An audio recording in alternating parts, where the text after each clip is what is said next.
Girls, is it the most wonderful news? The troop that came in second on Saturday have been injured in a minibus accident, and Miss Fiona's lost her foot. No, that's not the good news. Oh, that's terrible news. We should all send a card. No, the good news is that they've had to forfeit, and we are through to the grand final!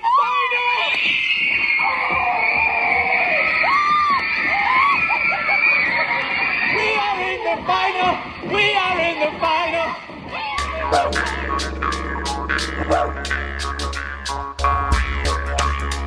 G'day guys, and welcome to Aussie English. My objective here is to teach you guys the English spoken down under. So whether you want to speak like a fair dinkum Aussie, or you just want to understand what the flippin' hell we're on about when we're having a yarn, you've come to the right place. So sit back, grab a cuppa and enjoy Aussie English.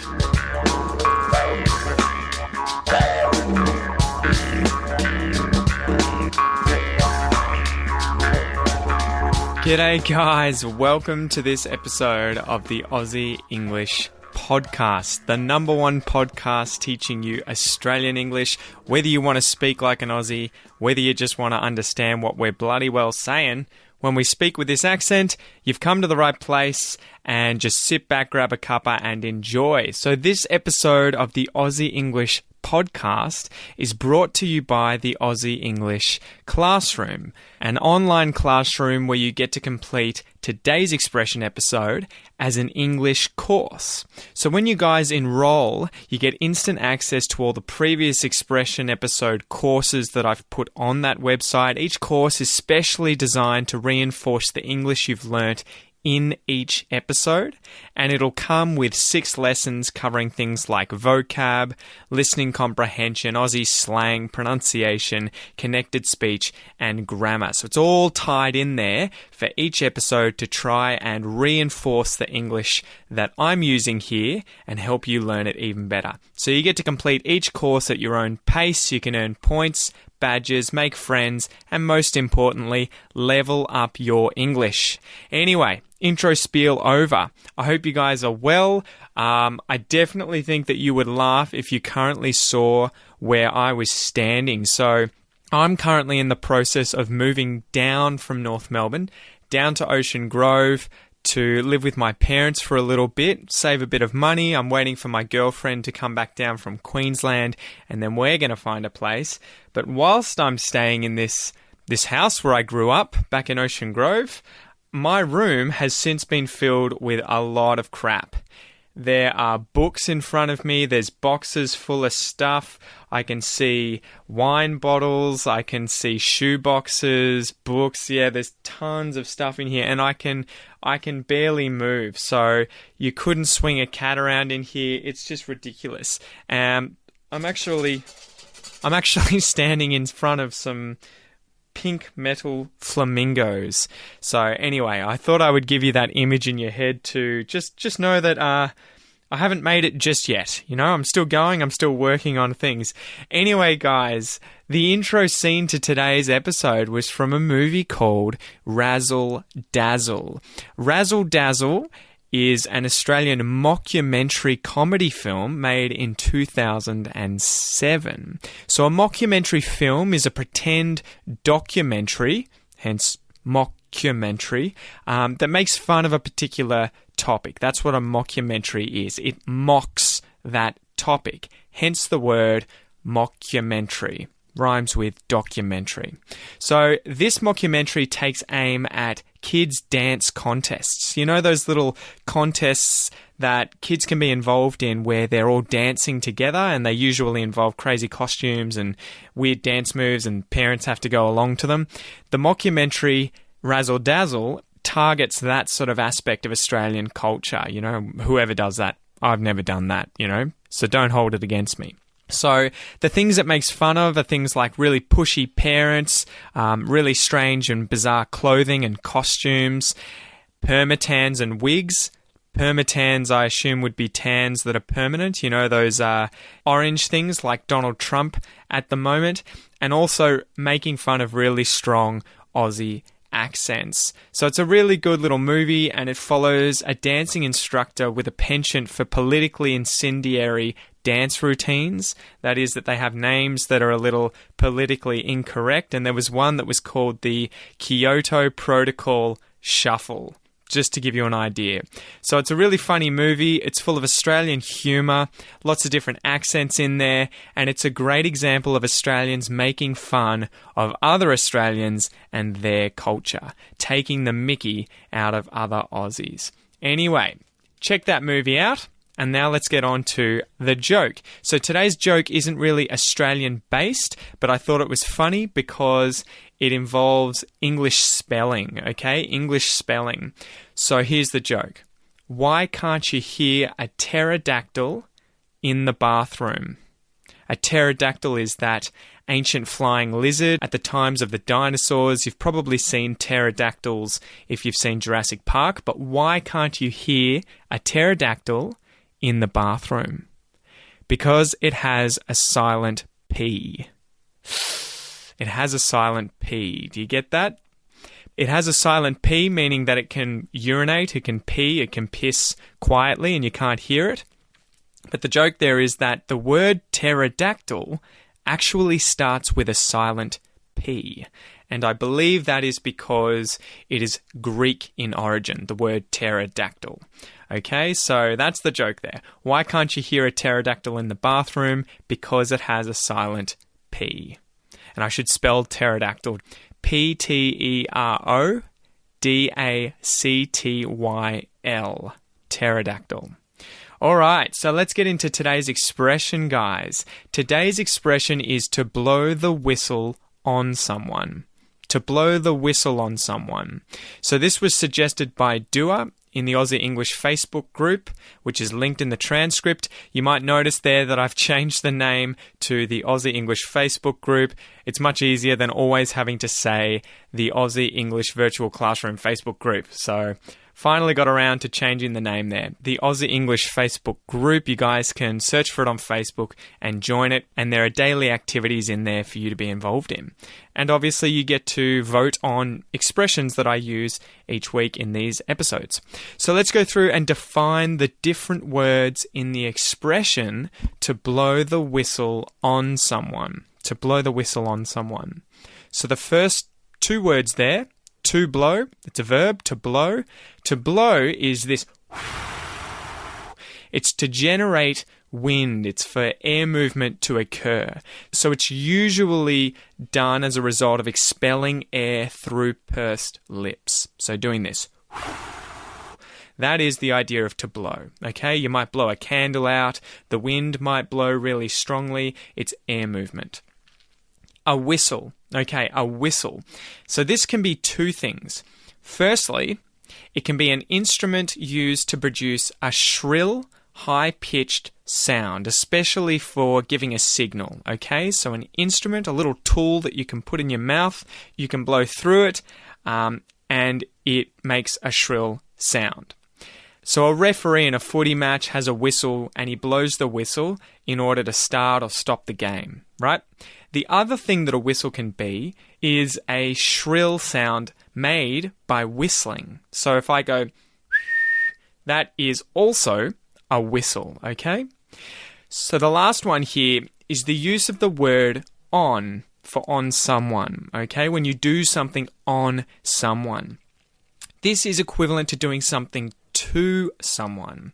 So it sort of shows that the action of the verb affects someone.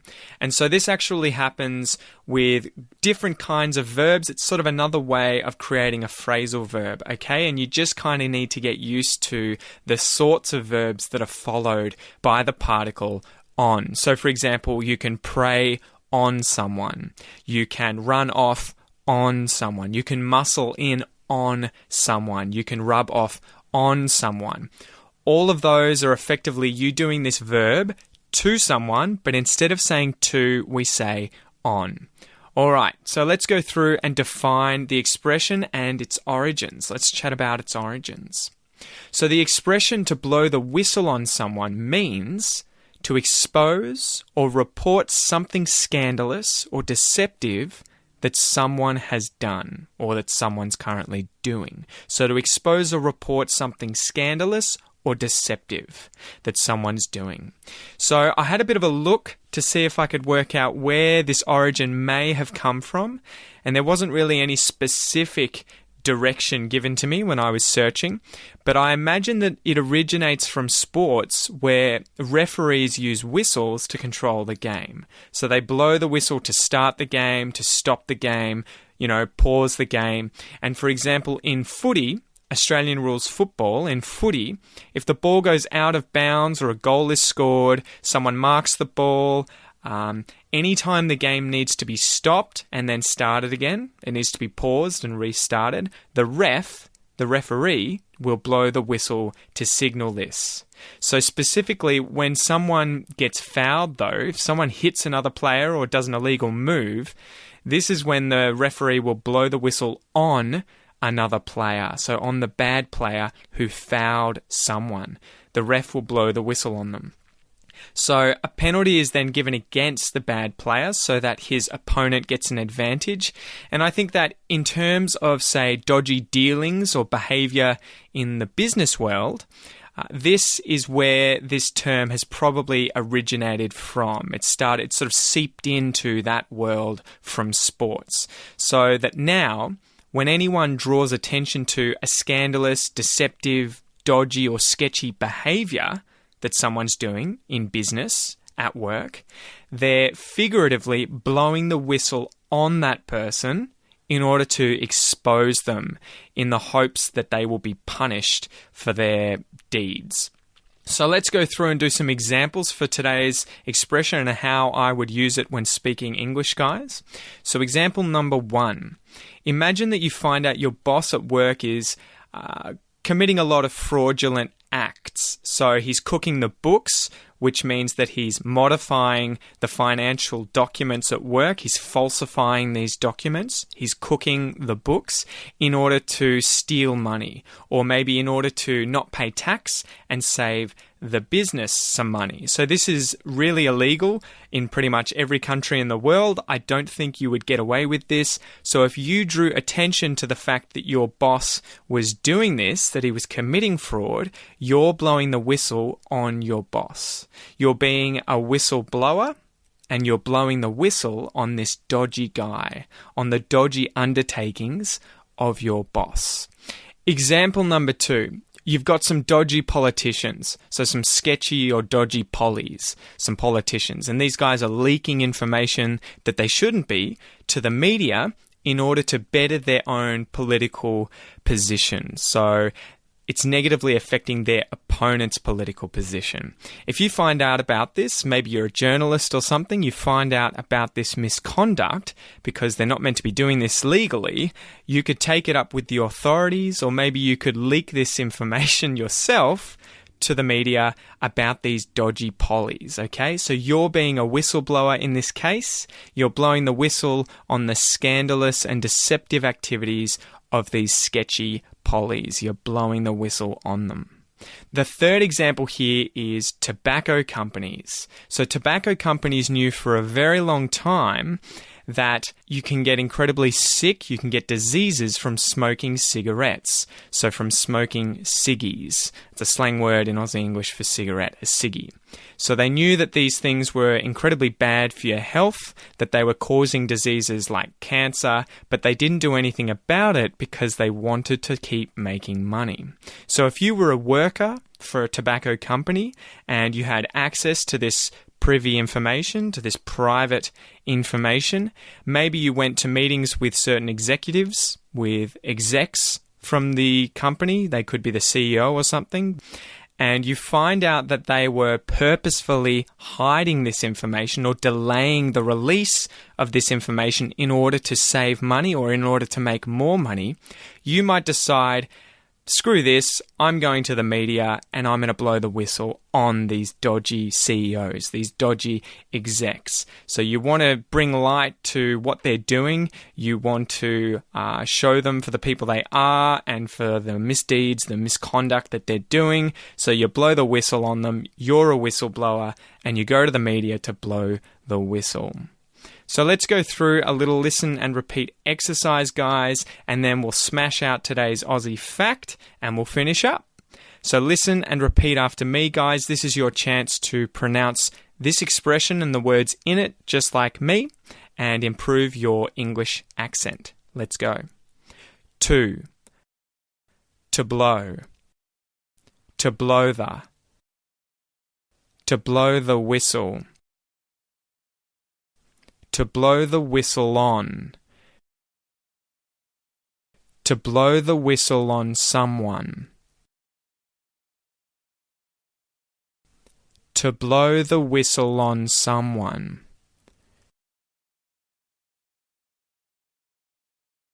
To blow the whistle on someone.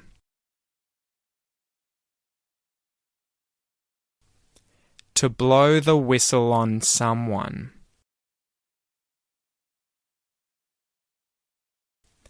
To blow the whistle on someone.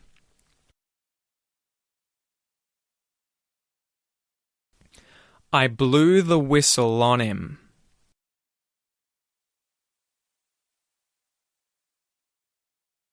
You blew the whistle on him.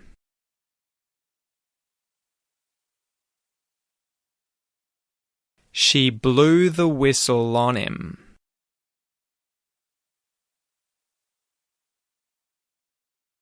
He blew the whistle on him.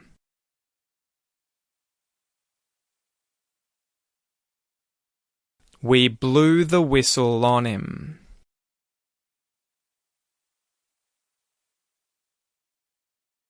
They blew the whistle on him.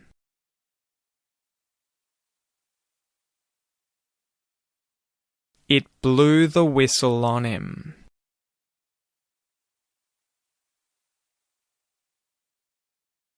Awesome stuff there, guys. Great job. Remember, if you want to get the breakdown of this listen and repeat exercise where I go through the different aspects of pronunciation and connected speech in more detail, make sure that you sign up for the Aussie English Classroom and give it a go. It's $1 for your first month.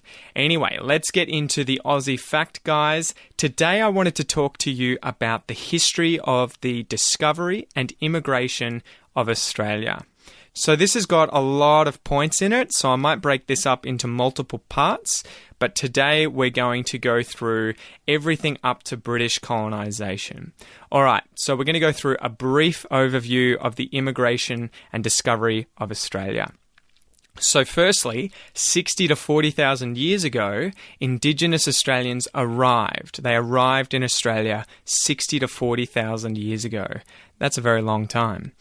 This occurred during the end of the Pleistocene epoch, which is a period of geological time, when the sea levels were a lot lower than they are today. They were between 100 and 150 metres lower than they currently are today. So there was a lot more continental coastline exposed so that you could walk further out to sea because the seas were lower.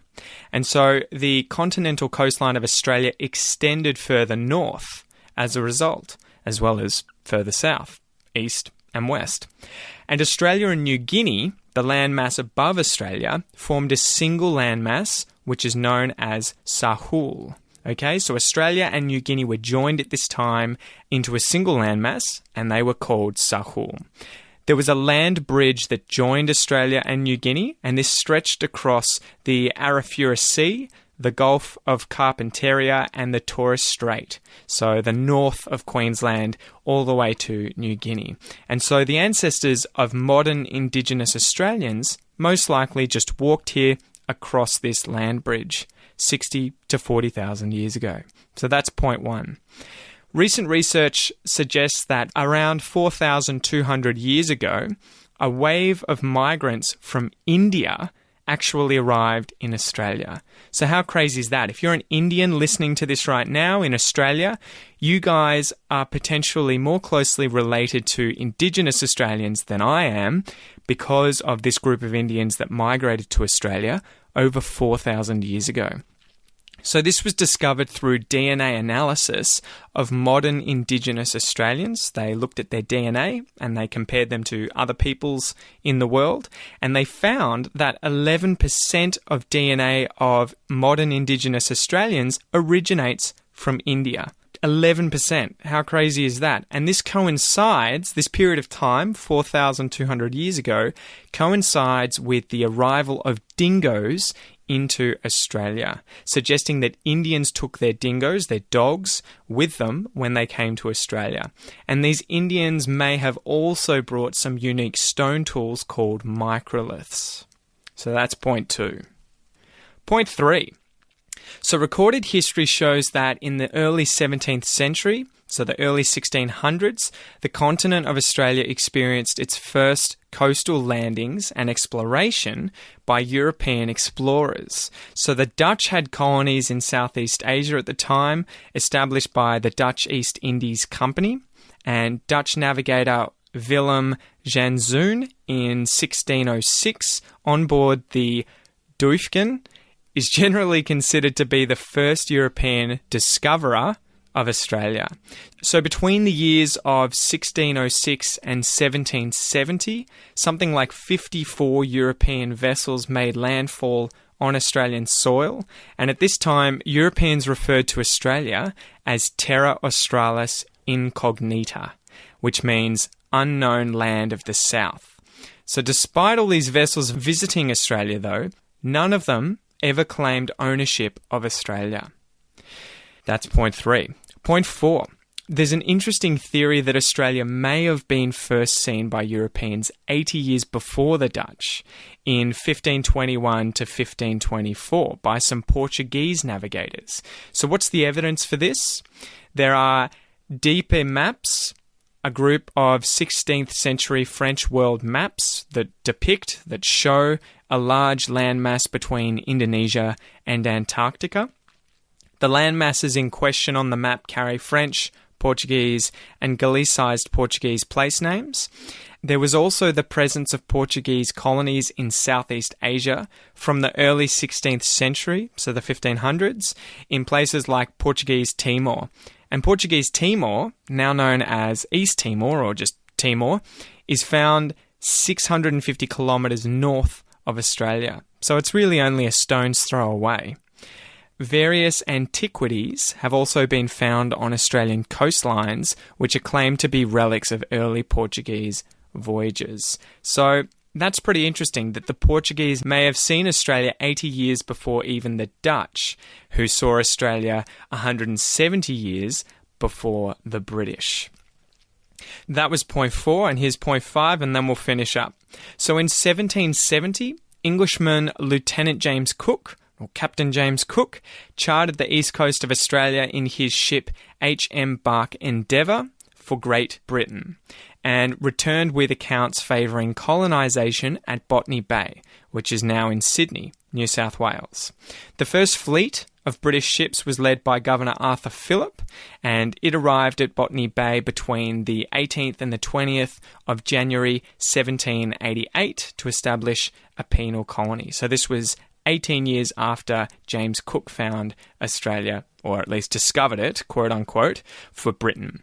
The first fleet comprised 11 ships and transported roughly 1,300 people, which included 778 convicts, so criminals, 586 men, and 192 women.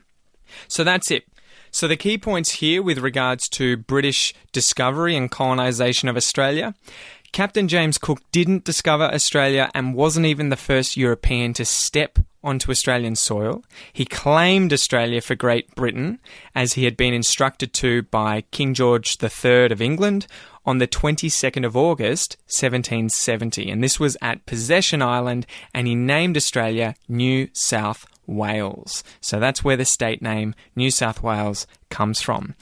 Governor Arthur Phillip led the first fleet of 11 boats that were the first European colony in Australia, and they arrived in January of 1788 in the area which is now Sydney.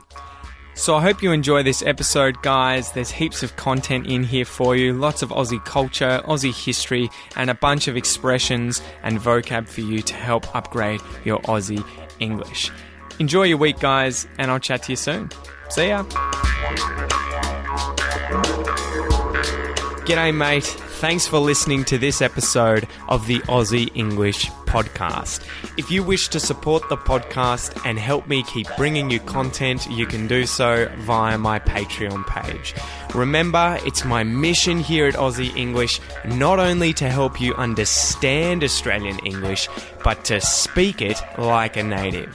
If that's your goal, make sure you enroll in the Aussie English Classroom, guys, where you'll get all the bonus content for today's episode designed to improve your English even faster. Have a ripper of a day, and I'll see you in class.